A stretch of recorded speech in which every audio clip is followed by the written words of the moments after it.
World biggest cannon on wheels बताते हैं, but sir without wheel इससे जो बड़ा तोप है वो कर्नाटका में है। इसका जो लोडिंग सिस्टम है वो यहीं से, इस फेस में ये छुपा है कि इस किले के जो ऑनर हैं वो किस फैमिली से बिलोंग करते हैं।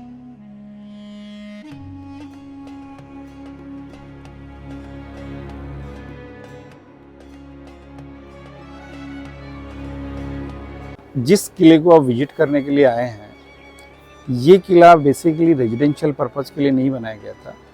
इस किले को एक जो डिफेंस होता आर्मी के लिए बनाया था, एक आर्मी कैंट मानो। इस किले के 3 दरवाजे हैं। जिस दरवाजे पे आप खड़े हैं, इस दरवाजे का नाम है डूंगर गेट, यानी पहाड़ी इलाके से जो प्रवेश द्वार है। राजस्थान में पहाड़ को एक डूंगर बोलते हैं, तो ये अरावली रेंज का जो डूंगरी गेट है, हम इसको डूंगर दरवाजा के नाम से जानते हैं। यहाँ से हम इसकी एंट्री करते हैं। यहाँ पे जो एडल्ट टिकट्स हैं, फुल एडल्ट टिकट 200 रुपीज़ का है। अगर आप उसका ऑफ या अपना जैसे कोई 60 साल से ऊपर है, सीनियर सिटीजन्स है, उसका जो टिकट है उसको ऑफ करके 100 रुपीज़ होता है। उसके बाद आप इसको अंदर कार भी अलाउ है, 4 व्हीलर आप अंदर ले जा सकते हैं। उसके लिए आपको 200 पेड करना पड़ेगा अलग से। अगर उसका भी ऑप्शन आपके पास नहीं रखते हो तो इसके अंदर एक गोल्फ कार्ड अवेलेबल है। अगर गोल्फ कार्ड से आप जाना चाहते हो तो 100 रुपीज़ पर पर्सन आपको पूरा विजिट करवा के लास्ट पॉइंट जहाँ से सेपरेट अलग से हाँ नहीं, वो आप पर्सनल भी रख सकते हो, शेयरिंग भी कर सकते हो। तो 100 रुपीज़ पर पर्सन, आप कितने पर्सन हो उसके अकॉर्डिंग ये कर सकते हो। तो हम आपको यहाँ से एंट्री करके दिखाते हैं। बच्चे का 100 रुपीज़ टिकट से। ये जो आप देख रहे हो, ये जो ग्राउंड्स है, इस ग्राउंड्स को मानसिंह 2 यानी जो लास्ट जो रूलर किंग थे मानसिंह सेकंड, उन्होंने इस पार्ट को बनवाया। जो सामने आपने जो दरवाजे देखा है, उस दरवाजे पे जो डोर लगा हुआ है वो बेसिकली वो डोर वहाँ का नहीं था, वो डोर यहाँ का था, यहाँ लगा हुआ था। वो जो डोर था वो ये वाला लगा हुआ था। मतलब ओल्ड जो किले का पार्ट है वो यहाँ से स्टार्ट होता है। ये बाद में बनाया, ये मानसिंह ने 19th सेंचुरी, यानी सबसे न्यू पॉइंट आप जिसे कह सकते हो, ये वाला पार्ट। उसके बाद में ये डोर यहाँ पे था। जस्ट आप आगे आएंगे, आप किसी भी फोर्ट में जाइएगा, कोई भी फोर्ट जो एंट्रेंस द्वार होगा वो स्ट्रेट नहीं होगा, सीधा नहीं होगा, उसमें राउंड दिया जाएगा। बिकॉज पहले दरवाजे तोड़ने के लिए या दरवाजों को जैसे एलिफेंट यूज करते थे, तो एलिफेंट स्ट्रेट तो किसी भी दरवाजे को तोड़ सकता है, अदरवाइज वो टर्न लेने से उसका बैलेंस खराब हो जाता है, तो वो दरवाजे को नहीं तोड़ सकता, उसको कामयाब नहीं होता।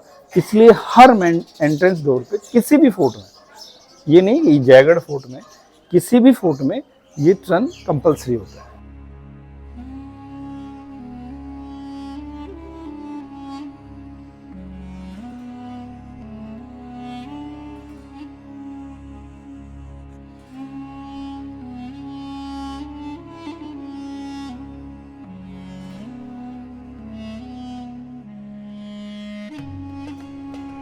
ये यहाँ पर जो किले का जो जल संग्रहण है, जो पानी को स्टोर करने की जो जगह थी, वो ये पोला एरिया है। हम इसके बारे में बाद में कंप्लीट जो डिक्लेरेशन जो करेंगे, डिटेल्स से जो जानकारी देंगे, हम वापस आके देंगे। ठीक है, आइए।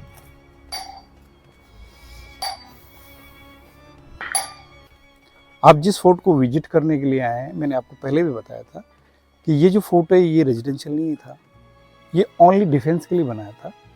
और ये जो फोर्ट है सर, इस पूरी जो जयपुर रियासत है, इस पूरी जयपुर रियासत का जो सबसे ओल्ड फोर्ट कहा जाता है वो यही फोर्ट है। ये जो फोर्ट है सर, ये 1000 ईयर्स ओल्ड है। 1036 में इस किले का जो नींव रखने वाले जो राजा थे वो महाराजा काकिल देव थे। उन्होंने इस किले को 1036 में इसका नींव रखा। और हमारे यहाँ की जो मान्यता है वो भगवान काल भैरव थे, काल भैरव के वहाँ के मंदिर की स्थापना की और वहीं से किले का नींव रखा। मगर सर इस किले को बनाते बनाते कम से कम 27 पीढ़ियाँ गुजर गई और 700 साल में इसको कंप्लीट किया। जो लास्ट किंग थे वो महाराजा सवाई जयसिंह जी थे, और जयसिंह जी ने जितने भी काम करवाए वो सब अपने नाम से करवाए। मैं इसमें आपको एक छोटा सा लॉजिक बताता हूँ कि इंग्लिश का जो जे अल्फ़ाबेट है, जैसे स्टार्ट होने वाले एवरी मोनूमेंट इन जयपुर सभी जयसिंह टू ने बनवाए। जैसे ये तो हिस्ट्री के लिए बहुत अच्छा है, हमने जब पढ़ाई करते थे तो हम रटते थे इसको। हाँ, बट मैं आपको बता देता हूँ। जैसे आप जंतर मंतर, अपने आप में जयपुर, जय जो सिटी पैलेस है उसके पीछे गोविंद देव जी का मंदिर है, और जो गोविंद देव जी जहाँ विराजमान है उस उद्यान का नाम भी जय निवास उद्यान है। जिस किले पे आप खड़े हो इस किले का नाम भी जयगढ़ है, मगर जयगढ़ से पहले इसका और भी नाम था, और इसको कहते थे चील का टोला, जो एक ईगल पक्षी होता है। तो वैसे ये भी कहा जाता है कि यह चीलों का एक डेरा था, और ये भी कहा जाता है कि एक ईगल जो है वो फ्लाई लेवल जो उसका है वो बहुत हाइट पे रहता है, तो ये भी एक हाइट पे बना हुआ फोर्ट। तो आप किसी भी एक एंगल से इसको चील के टीले के नाम से जानते थे, मगर जयसिंह ने इसका नाम चेंज किया और अपने नाम से इसको जयगढ़ रखा। उसके बाद हम जो कैनन देखने चल रहे हैं वो वर्ल्ड बिगेस्ट कैनन जो है उस तोप का नाम भी जयवाण तोप है। तो ये सभी जयसिंह टू ने बनवाए, मगर सर जयसिंह जी ने जो जगह आप देख रहे सामने, इस जगह को हम विजयगढ़ी के नाम से जानते हैं। और विजयगढ़ी और गढ़ इन दोनों में फर्क है। गढ़ एक बहुत बड़ा जो एरिया होता है उसको हम गढ़ बोलते हैं, और चारों तरफ से कवर होना चाहिए। बट गढ़ में ही चारों तरफ से कवर वॉल बाउंड्री से जो चीज है उसको स्मॉल गढ़ बोलते हैं, छोटा गढ़, जिसे हम कह सकते हैं गढ़ी। तो ये विजयगढ़ी है और ये चारों तरफ से बंद है, और इसको उस समय जेल भी बनाया गया था। अच्छा, ये फोर्ट के अंदर फोर्ट? हाँ, एक अंदर के अंदर फोर्ट है, ये कह सकते हो। तो इसमें वैसे 37 सेल्स है। इसमें जो छोटे छोटे रूम्स हैं वो समथिंग जेल बनाई गई थी। और ये कहा जाता है कि महाराजा सवाई जयसिंह के जो भाई थे विजय सिंह को राजद्रोह के जुर्म में यहाँ पे बंद करके कैदी करके रखा था। और वो कहते हैं कि 27 साल तक वो यहीं रहे थे, और उनकी यहीं पे देहांत हुआ, यहीं पे उनकी मृत्यु हुई, और उसी के नाम से इस जगह का नाम विजयगढ़ी रही। अभी इसमें करंटली स्कल्पचर पार्क बनाया गया है, तो इसमें हर एक कंपनी को अपना जो आर्ट होता है उस नए आर्ट को, ये टूरिस्ट एरिया है तो उसको प्रमोट करने के लिए उस आर्ट को इसमें दिखाया जाता है। बाकी इसके बारे में हमें कुछ बताया नहीं गया और हम इसके बारे में नॉलेज भी नहीं, क्योंकि नया है। तो आप अंदर से इसको आप चाहो तो इसमें जो आर्ट है उसको आप शो कर सकते हो, दिखा सकते हो। छोटे रूप में देख लेते हैं। देख आराम से देखिए। ये विजयगढ़ी हो गया।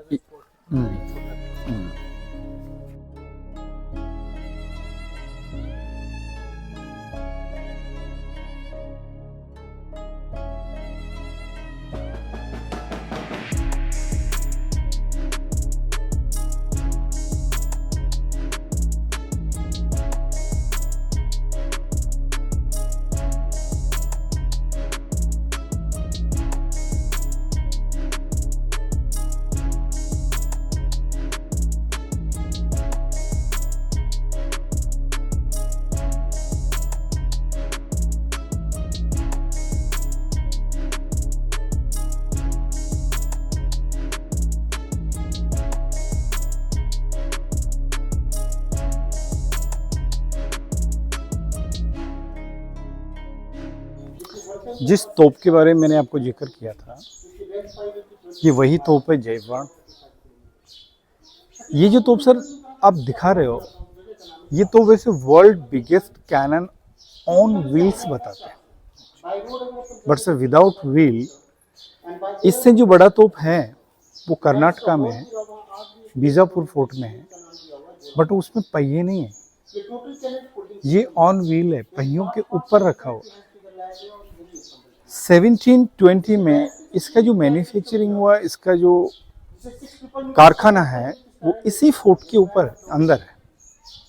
नीचे इसका कैनन फाउंड्री था, वहां से इसको अलग अलग पार्ट्स में लाके और यहाँ असेंबल किया। इसके बीच में देखिए जो इसका मिडिल पार्ट है वो ब्राउन कलर का है, जो सेंटर पार्ट है। और ये बैरल 8 मेटल से बना है। इसके अंदर gold, silver, iron, aluminium, copper, brass, निकलियन सारे एलोई मेटल्स हैं। इसका वेट है वो 50 टन है। ओनली बैरल वेट इसका 50 टन है। इसका टोटल वेट है वो 250 टन है, 250 टन। इस तोप को सर एक ही बार चलाया, only 1 test firing, never used, because यहां पर कभी भी किसी प्रकार का कोई अटैक नहीं हुआ सर। 1700 के बाद भी नहीं हुआ, 1700 से पहले भी नहीं हुआ।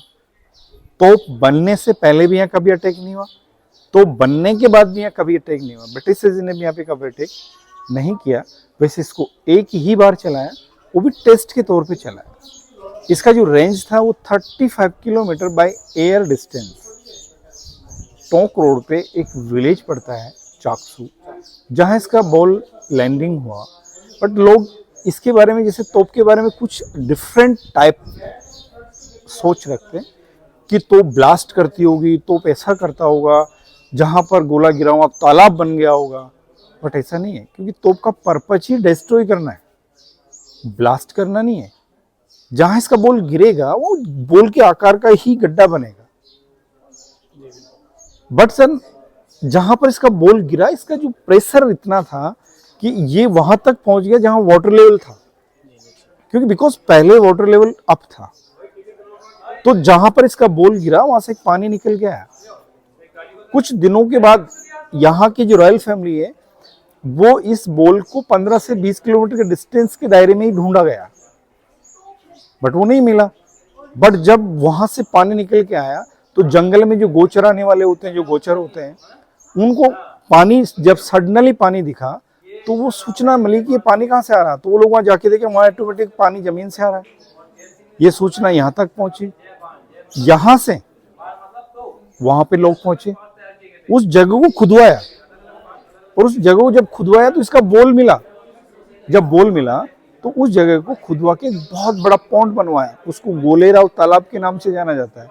आज भी वो वहां पर मौजूद है।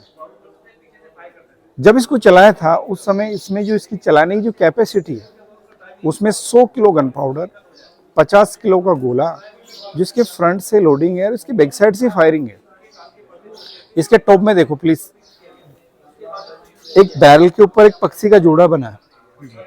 इसके बीच में देखो छोटा सा होल बना है। इसी होल के जस्ट आगे इसमें फ्यूज लगाएंगे। जब फ्यूज को आग लगाएंगे, आग लगकर बारूद का लगेगा, बारूद ब्लास्ट होगा, उसके बाद गोला चलेगा। तोप को चलाने वाले जो व्यक्ति थे वो इसके जस्ट पीछे गड्ढा बना है, उस गड्ढे में पानी को स्टोर किया जाता था और वो अपनी सेफ्टी के लिए वहां पे जाके छुपते थे, क्योंकि कान के पर्दे नहीं फटे, ये वो मरे नहीं। उसका डिटेल्स हम आपको आगे देंगे। मगर सर जब इस तोप को चलाया गया था उस समय इसमें ये व्हील नहीं थे, क्योंकि अपने पास या इंडिया के पास नट बोल्ट्स का कोई भी टेक्नोलॉजी नहीं था। रिबिट्स, वेल्डिंग्स, ये nut bolt when British came India. उसके बाद में महाराजा सवाई राम सिंह टू ने इसको ऑनव्हील किया और 1835 से 1880 के शासनकाल में सवाई राम सिंह टू ने इसको ऑनव्हील किया। उससे पहले विदाउट व्हील थी। विदाउट व्हील इसका टेस्ट किया गया है। जिस जगह हम खड़े हैं इस जगह पे ये प्लेटफॉर्म इसके नीचे नहीं था, ये दीवारें यहाँ पे नहीं थी, क्योंकि ये एक हिल टॉप था, पहाड़ी की चोटी थी। और इस पहाड़ी की चोटी के ऊपर इस बैरल के साइज, जो इस बैरल की साइज है वो 20 फीट लंबा है, पीछे से 8 फीट चौड़ा है।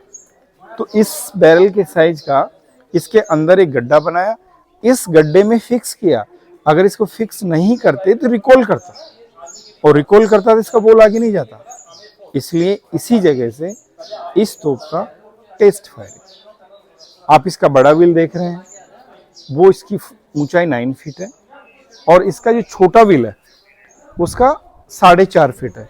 इसकी जो टोटल लंबाई है वो 35 फीट है। अब हम इसके फ्रंट से देखेंगे।